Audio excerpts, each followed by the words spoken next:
Question number 1 exercise 1.1 का question number first करते हैं। क्या कह रहा है? Is zero a rational number? क्या जीरो एक रेशनल नंबर है? पूछ रहा है can you right it in the P by Q form? क्या आप इसको पी बाई क्यू फॉर्म में लिख सकते हो where p q are integer? Yes. इसका मतलब क्या होगा? आंसर क्या होगा इसका? यस। कैसे हम जीरो को कैसे लिख सकते हैं? 0/1, 0/2, 0/-2, 0/5, 0/-5, क्योंकि इनका सबका आंसर क्या आना है? हमें जीरो ही आना है। तो ये पूछ रहा था क्या आप लिख सकते हो, तो इसका आंसर क्या होगा? यस। और एग्जाम्पल आप क्या दे सकते हो? कोई भी एक एग्जाम्पल दे। क्वेश्चन नंबर सेकंड पूछ रहा है ये find 6 rational number between 3 and 4। 3 और 4 के बीच में हमें क्या चाहिए? Rational number.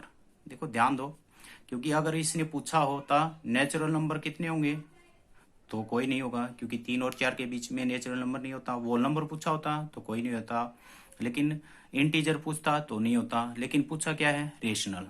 अब 3 और 4 में कैसे निकालेंगे हम, ये बात देखते हैं। अगर आपके पास कोई भी नंबर है, ठीक है, हमें पता है 3 में क्या लिख सकते हैं? 1, और 4 में क्या लिख सकते हैं? 1। तो ये तो आपका क्या हो गया? न्यूमिनेटर। ये क्या हो गया आपका? डिनोमिनेटर। ये क्या हो गया? न्यूमिनेटर। और ये क्या हो गया आपका? डिनोमिनेटर। अब आपको ये ध्यान रखना है, कोई भी रेशनल नंबर है पी बाई क्यू फॉर्म में है, अगर आपके पास न्यूमिनेटर या डिनोमिनेटर में से कोई भी वैल्यू सेम है तो हम फाइंड आउट कर लेंगे। अगर नहीं है तो हम क्या करेंगे? उसको न्यूमिनेटर को या डिनोमिनेटर को सेम बनाएंगे। लेकिन यहाँ पे आप ध्यान दें 3 था और 4 था, तो न्यूमिनेटर तो सेम नहीं है, डिनोमिनेटर क्या है इनका? सेम है, क्योंकि 1 और 1 क्या है? सेम। अब उसमें हम ध्यान देते हैं, उसने पूछा क्या है? 6 रेशनल नंबर। तो 6 पूछा है तो आप 6 से एक ज्यादा यानी कि 7 से मल्टीप्लाई कर दो, ऊपर भी और नीचे भी, यानी कि न्यूमिनेटर को डिनोमिनेटर को सेम कर दो। यहाँ पे भी 7 से मल्टीप्लाई कर दो, ठीक है। आपको कोई भी नंबर हो, एक वैल्यू सेम होनी चाहिए, चाहे न्यूमिनेटर हो या डिनोमिनेटर। इस क्वेश्चन में कौन सी वैल्यू सेम है? डिनोमिनेटर 1 सेम है। जितना पूछा है उससे एक ज्यादा करके आप क्या कर दो? उसका प्रोडक्ट कर दो न्यूमिनेटर और डिनोमिनेटर में। अब इसको लिखो, कितना बनेगा? 3 7 21 अपॉन 7, और ये कितना होगा? 28/7। तो क्या होंगे? 6 rational number. 6 rational number between 3 and 4 क्या हो जाएंगे? 3 और 4 के 21 से 7 आगे, आप 21 से आगे काउंटिंग लिखना शुरू करो। 22, 23, 24, कहाँ तक जाना है? 28 तक। 25, 26, 27 और 28 लिख लिया। सबके नीचे अपॉन में 7 कर दो। कर दिया। अगर अब हम इसको कैंसिल आउट करके देखें तो इसको कैंसिल आउट करेंगे तो क्या होगा? 4। इसको कैंसिल आउट करेंगे तो क्या होगा? 3। यानी कि हमें किसके बीच में नंबर चाहिए थे? 3 और 4 के बीच में कितने चाहिए थे? 6। तो काउंट करो, 1 2 3 4 5 6 हो गए। तो आपको ये ध्यान रखना है, जितना भी पूछे उससे एक ज्यादा करना। अब क्वेश्चन नंबर 3। क्वेश्चन नंबर 3 में क्या पूछा है? 3/5 और 4/5 के बीच में 5 रेशनल नंबर पूछा है। तो इसी पैटर्न से आप क्या करोगे?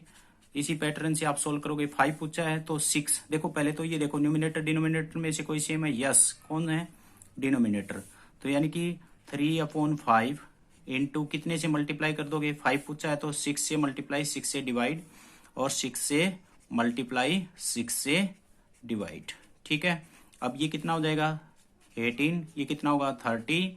और ये कितना होगा? 24। और ये कितना हो जाएगा? 30। 18 से 24 के बीच के नंबर लिखो और उनके नीचे कितना लगा दोगे? 30। तो वो क्या हो जाएंगे? 3/5 और 4/5 के बीच के नंबर। नेक्स्ट क्वेश्चन नंबर 4 और एक्सरसाइज फर्स्ट का लास्ट क्वेश्चन। अब ये कह रहा है कि आपको ये बात बतानी है, ये ट्रू है या फॉल्स है। Every natural number is whole number. मैं आपको फिर से जो हमने डायग्राम बनाया था प्रीसीडिंग ऑर्डर में, यहाँ से मैं एक बार दोबारा से दिखाता हूँ इसको और फिर कंपेयर करते हैं। ये देखिए, हमने ये पहले बनाया था कि लेफ्ट से राइट जाते हैं तो बात ट्रू होती है, राइट से लेफ्ट आते हैं तो फॉल्स होती है। पूछा क्या गया है, लेफ्ट से राइट पूछा गया है तो ट्रू है, राइट से लेफ्ट पूछा गया तो फॉल्स। तो सबसे पहले हम यहां से पढ़ते हैं। First, every natural number is whole number. क्या प्रत्येक नेचुरल नंबर होल होते हैं? तो मेरी बात को समझो, यहां से लेफ्ट से राइट जा रहे हैं हम। ये पूछ रहा है नेचुरल नंबर होल होते हैं, तो क्या होते हैं? यस। तो ये बात क्या होगी आपकी? ट्रू। ये बात क्या है? ट्रू। उसके बाद next, every integer number is whole number. क्या प्रत्येक इंटीजर होल होते हैं? तो देखो, इंटीजर यहाँ है, होल इधर है, तो कहाँ से आए? राइट से लेफ्ट आए, तो ये बात पॉसिबल है? नो। तो क्या हो गया? फॉल्स। जैसे इंटीजर -2 भी होता है, -3 होता है, क्या होल नंबर में ऐसा होता है? होल नंबर में नेगेटिव वैल्यू नहीं होती, किस में होती है? इंटीजर में। तो हमें एग्जाम्पल भी दे सकते हैं इसका। उसके बाद है third, every rational number is whole. प्रत्येक रेशनल नंबर होल होते हैं, तो रेशनल क्या है?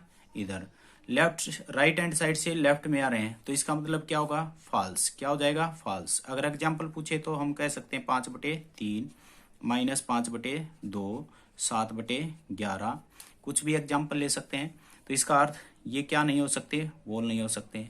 तो आपकी ये फर्स्ट एक्सरसाइज कंप्लीट, आपके पास में PDF भेज दूंगा, ठीक है। आप कंप्लीट एक्सरसाइज को अच्छे से अपनी नोटबुक में नोट करना है और कंप्लीट धीरे धीरे अपने सिलेबस को कवर करना है। घर पे रहना है, स्वस्थ रहना है। धन्यवाद।